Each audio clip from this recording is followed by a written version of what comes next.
बच्चे और बूढ़े सभी इस रेसिपी के फैन हो जाएंगे जब हम थोड़े से केले के अंदर 2 अदद अंडे मिलाएंगे। आज हम ऐसी रेसिपी बना रहे हैं जो बच्चे बड़े बूढ़े सबको बहुत पसंद आने वाली है और ये इतनी आसानी से बन जाएगी। तो चलें जी अपनी रेसिपी को बनाना स्टार्ट करते हैं। बिस्मिल्लाहिर्रहमानिर्रहीम। अस्सलाम वालेकुम। यहाँ मैंने लिए तकरीबन 5 अदद के करीब केले जो कि मेरे पास एक दिन पुराने रखे हुए थे। आपके पास अगर ताज़े भी हों तो भी आप ले सकते हैं। 5 अदद केले हम छील कर इसमें ऐड कर देंगे। केले दरमियाने साइज के हैं, बहुत ज़्यादा बड़े भी नहीं हैं और ना बहुत ज़्यादा छोटे हैं।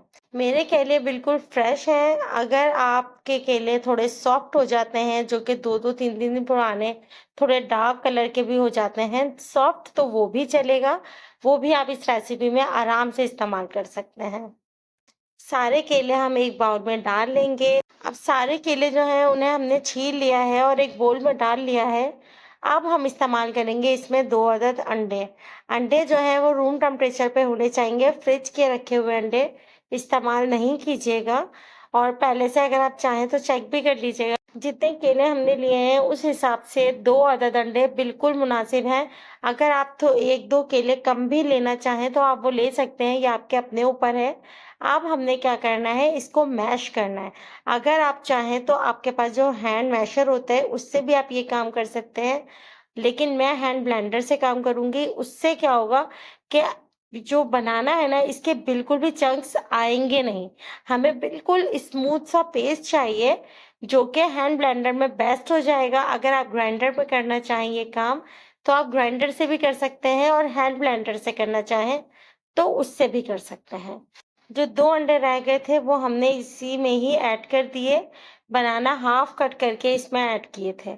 अब हमने हैंड ब्लेंडर चला देना है और चलाने के बाद इसको बहुत अच्छे तरीके से बीट करना है। बिल्कुल स्मूथ सा लिक्विड हमारे पास तैयार हो जाएगा। ये 1 मिनट में काम हो जाता है। अगर आप मैश करना चाहें तो मैश भी कर सकते हैं उससे, लेकिन चंक्स आएंगे बनाना के। बस ये काम हमने किया। रेसिपी में आप एंड तक साथ रहिएगा और ये रेसिपी बहुत यूनिक और बहुत ज़बरदस्त बनने वाली है। और देखिएगा कि ये हमने कैसे तैयार किया और स्टेप बाय स्टेप अगर आपने इस रेसिपी को फॉलो किया तो मैं यकीन से ये गारंटी से कह सकती हूँ कि बच्चे बड़े बूढ़े घर का हर फर्द आपकी तारीफ करने पे मजबूर हो जाएगा। ये देखें कितना ज़बरदस्त मैश हुआ है। अब क्या करना है, इसको एक बाउल में हमने शिफ्ट कर दिया और इसको हमने साइड पे कर दिया। अब हमें चाहिए 1 कप मैदा। 1 कप मैदा डालने के बाद इसमें तकरीबन 2 चुटकी हमने मीठा सोडा ऐड किया। मीठा सोडा ऐड करने के बाद इसमें हमने 1 टीस्पून बेकिंग पाउडर इस्तेमाल किया। ये हाफ टी स्पून था इसलिए मैंने 2 अदद टीस्पून इसमें ऐड कर दिया है। ये तकरीबन 1 टीस्पून ही बनेगा। और इसमें पिसी हुई चीनी ऐड की है, वो भी तकरीबन 1 कप ही ऐड की है। ये सारी चीजें ऐड करने के बाद अब हमने इसको बहुत अच्छे तरीके से छान लेना है। ये सारी चीजें छानने के बाद जो मोटा मोटा एंड का रह जाएगा वो हम हटा देंगे। ज्यादा नहीं रहेगा, बस हल्का फुल्का सा अगर हो तो वो छान कर हटा दीजिएगा। चीनी बिल्कुल बारीक पिसी हुई होनी चाहिए। अगर मोटी होगी तो इसमें रह जाएगी, फिर जो रेसिपी हम बना रहे हैं उसके टेस्ट में थोड़ा सा फर्क आएगा। फिर वो आप देख लीजिएगा अपने हिसाब से, लेकिन 1 कप बेस्ट है। ये देखें, ये काफी मोटा मोटा सा इसमें मैदे का और चीनी का रह गया था, इसे हमने हटा दिया। हा, half cup cocoa powder add किया है। कोको पाउडर ऐड करने के बाद भी हमने इसी में ही इसको छान लिया। और जितना भी कोको पाउडर मोटा मोटा, क्योंकि ये फ्रिज में रखा हुआ था, थोड़ा सा इसमें ये देखें जम सा रहा है ये, लेकिन है बिल्कुल ठीक। तो हमने क्या किया, स्पून की मदद से इसको छान लिया, बिल्कुल ठीक हो गया। अब हमने जो थोड़ा थोड़ा सा मोटा इसमें रह गया था उसे हटा देंगे। ये भी हो गया। अब किसी भी चीज से हमने इसको मिक्स करना है ताकि ये सारा जितना भी ड्राई अज्जा है ये सब एक जान हो सके। रेसिपी पर न्यू हो तो सब्सक्राइब करके ज़रूर जाइएगा और रेसिपी में एंड तक साथ रहिएगा और देखिएगा कि ये यमी सी मज़ेदार सी रेसिपी हमने कैसे तैयार की। ये सब देखें कितने अच्छे तरीके से एक जान हो गए। हमने विस्क की मदद से इसको चला लिया था। अब हमने बनाना जो बीट करके रखा हुआ था अंडे के साथ इसको ऐड किया और बहुत ही हल्के हाथों से इसे चलाना शुरू कर दिया विस्क की मदद से। अब यहाँ पर इसके बाद हमने इसमें ऑयल डाला 1 कप, वो भी 1 कप ही इस्तेमाल किया है और बिल्कुल हल्के हाथों से हमने इसको मिक्स करना शुरू कर दिया। जैसे ही आप इसको मिक्स करेंगे देखिएगा थोड़ी ही देर में ये स्मूथ सा बैटर तैयार हो जाएगा। कट एंड फोल्ड मेथड से मैं ये काम कर रही हूँ, आप भी सेम इसी तरह से ये काम कीजिएगा। ये देखिए अब हमने इसको हटा देना है क्योंकि काफ़ी हद तक सारी चीज़ें मिक्स हो गई हैं। 1 टेबलस्पून वनीला एसेंस डालेंगे, 1 टेबलस्पून बहुत ज़रूरी है डालना। जो भी अंडे का फ्लेवर इसके अंदर आ रहा होगा वो खत्म हो जाएगा।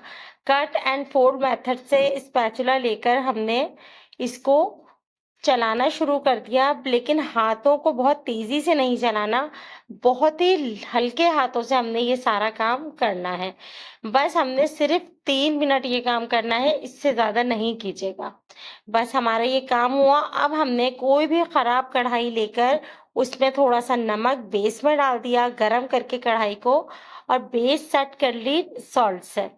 सॉल्ट ऐड करने के बाद इस कढ़ाई को हमने बंद कर दिया बिल्कुल हल्की आंच पर, और यहाँ पर हम मोल्ड की तरफ आ गए। मेरे पास एक केक मोल्ड था, वो मैंने लिया है और उसको ग्रीस कर लिया। ग्रीस करने के बाद मेरे पास कंप्यूटर पेपर, बटर पेपर नहीं था, कंप्यूटर पेपर या कोई भी पेपर आपके पास हो, आप उसे कट करके इसमें सेट कर दीजिएगा। ये सेट करने के बाद इसमें दोबारा से हमने ऑयलिंग करनी शुरू कर दी। ये काम बहुत ज़रूरी है क्योंकि जिस वक्त हमारी रेसिपी बन के तैयार होगी, इस तरह से करने से क्या होगा कि इसमें चिपकी नहीं रहेगी, बहुत आराम से डिमोल्ड हो जाएगी। अब हमने आधे से ज़्यादा जो बैटर तैयार किया था यहाँ पर ऐड कर दिया। बैटर बहुत ज़्यादा पैन में भर के नहीं रखिएगा, थोड़ा-सा 1 इंच के करीब छोड़ दीजिएगा ताकि ये केक हमारा बहुत अच्छे तरीके से फूल सके। ऐड करने के बाद इसको अब हम टैप-टैप करेंगे। टैप-टैप करने से ये जितनी भी एयर इसके अंदर होगी वो सब निकल जाएगी। अगर आपके पास चॉकलेट है तो इसके ऊपर चॉकलेट स्प्रिंकल कर दें। अगर ड्राई फ्रूट्स हैं तो वो डाल दीजिए। मेरे पास व्हाइट तिल थे, मैं क्या करूँगी इसमें पूरे में व्हाइट तिल स्प्रिंकल कर दूँगी। व्हाइट तिल से इसका लुक बहुत प्यारा आएगा और जब ये बेक होके निकल के आएगा ना तो ये बहुत ही प्यारे व्हाइट तिल का लुक आएगा। अगर आप कुछ भी ऐड नहीं करना चाह रहे तो इसमें ऊपर से किशमिश ऐड कीजिए। किशमिश का फ्लेवर भी बहुत मज़े का लगता है। जितनी देर में हमने ये सारा काम किया, हमारा सॉल्ट और वो जो पतीला हमने रखा हुआ था वो काफ़ी हद तक गर्म हो गया। अब हमने ये उठाएंगे और उसमें रख देंगे तकरीबन 30 मिनट के लिए। आँच को जैसे हम चावल दम लगाते हैं बिल्कुल दम वाली आँच पे रखेंगे, बहुत ज़्यादा तेज़ आँच नहीं कीजिएगा। मैंने बीच में टूथपिक डालकर देखा था, ये बिल्कुल क्लियर आई है, इसमें कोई बैटर वगैरह नहीं लगा है। जगह-जगह आप भी डालकर देखिएगा, अगर बिल्कुल क्लियर आ रही है तो इसका मतलब है आपका केक बनके रेडी हो गया। और जो मेरे पास थोड़ा-सा बैटर बचा था उसके मैंने कपकेक्स बनाए हैं और इसके ऊपर बच्चों को चॉकलेट ज़्यादा अच्छी लगती है तो इसमें मैंने चॉकलेट डाल दिया। तकरीबन 6 अदद के करीब कपकेक मेरे पास बन के रेडी हुए थे।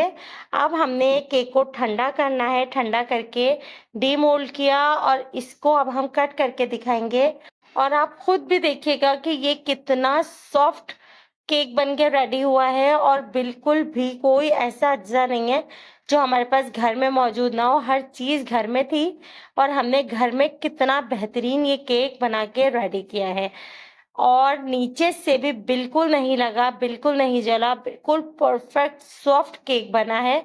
ये देखिए कितना ज़बरदस्त लग रहा है और ये खाने में भी बहुत टेस्टी होगा इंशाल्लाह। लेकिन आप सॉफ्टनेस चेक कर लें, ये कितना सॉफ्ट है। सब्सक्राइब करने के बाद बेल का बटन दबाना बिल्कुल भी नहीं भूलिएगा और कमेंट करके ज़रूर बताइएगा कि ये रेसिपी आपको कैसी लगी। इंशाल्लाह कल नेक्स्ट किसी भी रेसिपी में मिलेंगे। अल्लाह हाफ़िज़।